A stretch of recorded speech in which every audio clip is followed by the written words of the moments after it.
নবীজি যখন কয়েকজন সাথী নিয়ে নির্জন স্থানে যাচ্ছিলেন তখন প্রচণ্ড গরম ছিল, মাটি উত্তপ্ত ছিল এবং কাফেলা ক্লান্তি অনুভব করছিল। হঠাৎ দূরে একটি ছোট ঘর দেখা গেল। দয়ার নবী সেটির কাছে গেলেন। ওই ঘরের দরজায় একজন মহিলা দাঁড়িয়েছিল। তিনি ছিলেন উম্মে মাবাদ, যিনি খুবই পরিচিত ছিলেন তার আতিথেয়তার জন্য। রাসূলুল্লাহ সাল্লাল্লাহু আলাইহি ওয়াসাল্লাম অত্যন্ত নম্রভাবে বললেন, আমাদের জন্য কি কিছু খাবার বা পানীয়ের ব্যবস্থা হতে পারে? আমরা এর মূল্য পরিশোধ করে দেব। উম্মে মাবাদ দুঃখের সাথে উত্তর দিলেন, যদি আমার কাছে কিছু থাকতো তবে আমি মূল্য নিতাম না, আনন্দের সাথে পরিবেশন করতাম, কিন্তু এই মুহূর্তে ঘরে কিছুই নেই। দুর্ভিক্ষ সবকিছু শেষ করে দিয়েছে। ঠিক সেই মুহূর্তে রাসূলুল্লাহ সাল্লাল্লাহু আলাইহি ওয়াসাল্লামের নজর একটি দুর্বল ছাগলের উপর পড়ল। ছাগলটি ঘরের এক কোণে দাঁড়িয়েছিল। নবীজি জিজ্ঞেস করলেন, এটি কি দুধ দেয়? উম্মে মাবাদ মৃদু হেসে বললেন, এটি তো শুকিয়ে কঙ্কাল হয়ে গেছে, এর থেকে দুধের আশা করবেন না। রাসূলুল্লাহ সাল্লাল্লাহু আলাইহি ওয়াসাল্লাম বললেন, যদি অনুমতি দেন তবে আমি চেষ্টা করে দেখতে পারি। অনুমতি পাওয়ার পর রাসূলুল্লাহ সাল্লাল্লাহু আলাইহি ওয়াসাল্লাম সেই ছাগলের কাছে গেলেন। ভালোবাসার সাথে তার গায়ে হাত বুলিয়ে দোয়া করলেন, হে আল্লাহ, এই ঘরে বরকত দান করুন। ছাগলের উলান তৎক্ষণাৎ দুধে ভরে গেল। উম্মে মাবাদ বিস্ময়ের সাথে ঘটনাটি দেখতে থাকলেন। একটি পাত্র আনা হলো,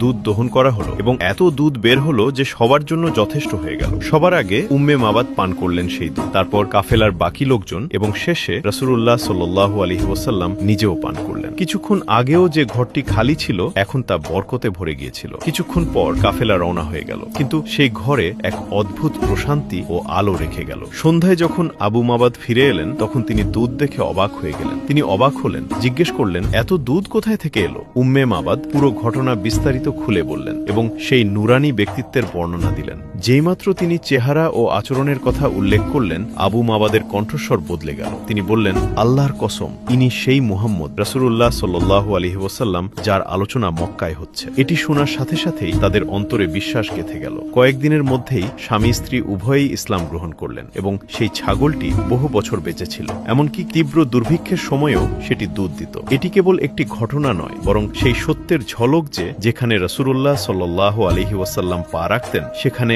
অভাবও বরকতে পরিণত হতো।